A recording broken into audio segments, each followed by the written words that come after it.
अच्छा 11 इतिहास के सभी स्टूडेंट इस वीडियो को लास्ट तक देखना, क्योंकि यहीं से आपके हाफ ईयरली और ईयरली एग्जाम में प्रश्न आएंगे। चाहे आपकी अर्धवार्षिक परीक्षा हो या फिर वार्षिक परीक्षा हो, यूपी बोर्ड के अगर आप स्टूडेंट हो तो इस वीडियो को लास्ट तक देखना, क्योंकि यहीं से आपका पेपर बनेगा। तो यहाँ पर यूपी बोर्ड ने ये नया बिल्कुल सिलेबस जारी कर दिया है। इतने ही टॉपिक बस आपको अब पढ़ने हैं। 100 नंबर का एक पेपर होता है। किस तरह के प्रश्न आएंगे, कौन कौन से प्रश्न आएंगे और कौन कौन से सबसे मोस्ट इंपॉर्टेंट टॉपिक हैं आपके सिलेबस के अकॉर्डिंग, पाठ्यक्रम क्या है, क्या क्या पढ़ना होगा अगर आपके पास इतिहास विषय है आपके पाठ्यक्रम में क्लास 11th में अगर आपने लिया हुआ है। तो सबसे पहले देखो यहाँ पर प्रश्नों के प्रकार समझ लेते हैं कि इतिहास का जब पेपर आएगा आपके हाफ ईयरली और ईयरली में तो वहाँ पर प्रश्न कैसे होंगे। तो सबसे पहले बहुविकल्पीय प्रश्न आएंगे 10, जो कि हर एक प्रश्न 1 नंबर का होगा, तो 10 नंबर बहुविकल्पीय प्रश्न के। फिर शॉर्ट आंसर टाइप क्वेश्चन यानी अति लघु उत्तरीय प्रश्न, ये 5 प्रश्न होंगे जो कि 2-2 नंबर के होंगे, तो 10 नंबर के ये प्रश्न होंगे। इसके बाद लघु उत्तरीय प्रश्न, ये 6 प्रश्न होंगे लघु उत्तरीय, ये 5 नंबर का हर एक प्रश्न होगा, तो 30 नंबर के लघु उत्तरीय प्रश्न प्लस दीर्घ उत्तरीय प्रश्न आएंगे।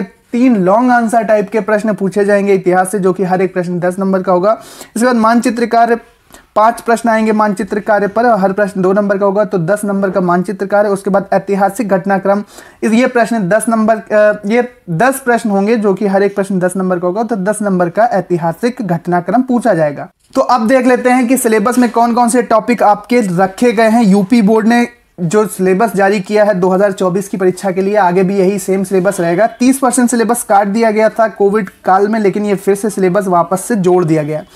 तो सबसे पहले देखो विश्व इतिहास के मूल आधार, ये सबसे पहली यूनिट होगी। इसमें अनुभाग 1 जो होगा, इसमें प्रारंभिक समाज, यहाँ से 15 नंबर के प्रश्न आएंगे। इसमें देखो प्रारंभिक शहर, लेखन कला और शहरी जीवन, प्रारंभिक शहर, लेखन कला और शहरी जीवन।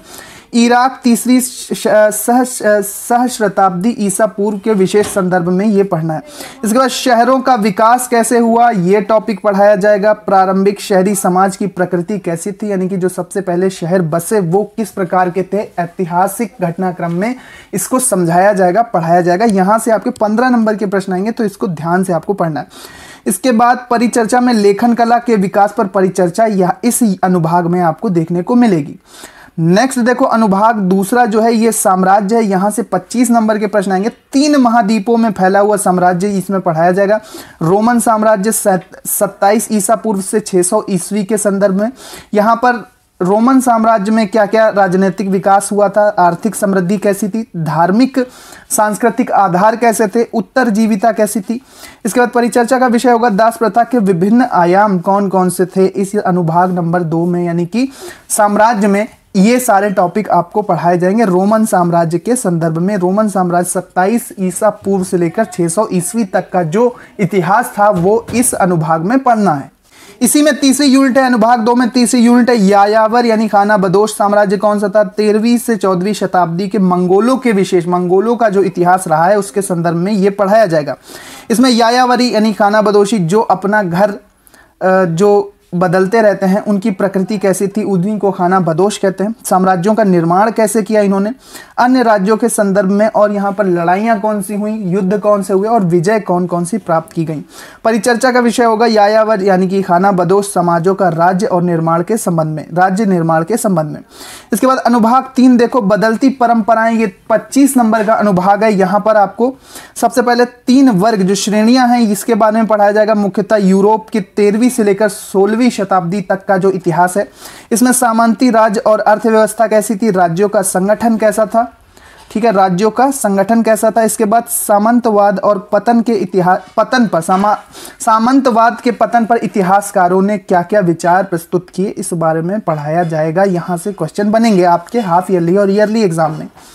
नेक्स्ट देखते हैं, देखो नेक्स्ट है बदलती हुई सांस्कृतिक परंपराएं। इसमें 14वीं से लेकर 17वीं शताब्दी के यूरोप के विकास और यूरोप के इतिहास के संदर्भ में है।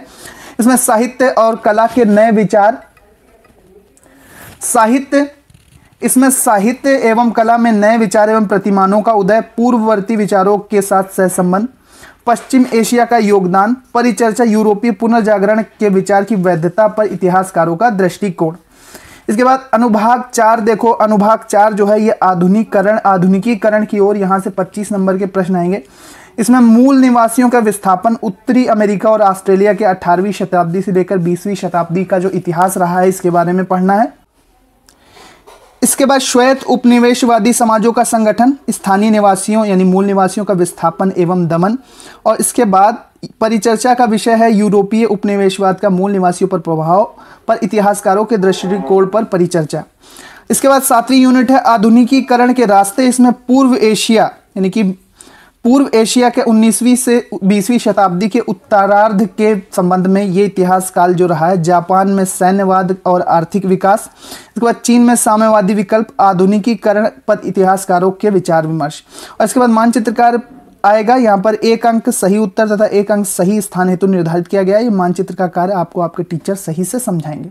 तो ये पूरा सिलेबस है, कुल 4 अनुभागों में डिवाइड है और कुल आपको इसमें 8 यूनिट पढ़नी है। यहीं से आपके प्रश्न बनेंगे। ये सिलेबस है, इतना अगर आप पढ़ लोगे सिलेबस के अकॉर्डिंग तो आपके नंबर बहुत ही अच्छे आएंगे। 100 में से 90-95 नंबर आप प्राप्त कर सकते हो। तो मिलते हैं अपने नेक्स्ट वीडियो में। ये था इतिहास का सिलेबस। बाकी विषयों के भी सिलेबस, समाजशास्त्र, नागरिक शास्त्र, अर्थशास्त्र, हिंदी, अंग्रेजी, कला, चित्रकला, ठीक है, सभी के सिलेबस आ चुके हैं। साइंस विषयों के भी सारे सिलेबस आ चुके हैं। तो मिलते हैं अपने नेक्स्ट वीडियो में। पढ़ते रहिए, आगे बढ़ते रहिए। चैनल को जरूर सब्सक्राइब कर लीजिए, इसी तरह की इंपॉर्टेंट वीडियोस आपको यहाँ पर लगातार मिलते रहेंगे। तो यहाँ पर मैं एक बार फिर से दिखा देता हूँ कौन कौन से अनुभाग हैं। विश्व के मूल आधार था अनुभाग 1 में। देखो ये आपके एनसीईआरटी के अकॉर्डिंग ही पढ़ना है। एनसीईआरटी में ये चारों अनुभाग मिलेंगे। प्रारंभिक समाज में प्रारंभिक शहर यूनिट है। अनुभाग 2 साम्राज्य जो है, इसमें 3 महाद्वीपों में फैला हुआ साम्राज्य और यायावर खानाबदोश साम्राज्य। इसके बाद बदलती परंपराएं अनुभाग 3 में देखने को मिलेगा। इसमें 3 श्रेणी और बदलती हुई सांस्कृतिक परंपराएं, ये 2 यूनिट रहेंगी। ये 2 यूनिट आपको पढ़नी है। और लास्ट में जो अनुभाग 4 है, आप उसको ध्यान से देखोगे तो आधुनिकीकरण की ओर जो यूनिट है, अनुभाग है, यहाँ से भी 25 नंबर का आएगा। यानी कि प्रत्येक अनुभाग अगर आप देखोगे, प्रत्येक अनुभाग यहाँ पर 3 अनुभाग 25 नंबर के हैं। एक पहला अनुभाग जो है वो 15 नंबर का है, बाकी 10 नंबर का मानचित्र कार्य है। तो टोटल 100 नंबर का ये हिस्ट्री का पेपर होगा। तो 4th में क्या है, 4th में 3 यूनिट है। चौथे अनुभाग आधुनिकीकरण की ओर में 3 यूनिट है। मूल निवासियों का विस्थापन, आधुनिकीकरण के रास्ते और मानचित्र कार्य। ये मानचित्र कार्य आपको एटलस वगैरह की बुक या फिर जो नोट्स रहते हैं वो अलग से आपको देखने को मिल जाएंगे, वो आपके टीचर आपको बताएंगे। मिलते हैं हमने नेक्स्ट वीडियो में। Thanks for watching.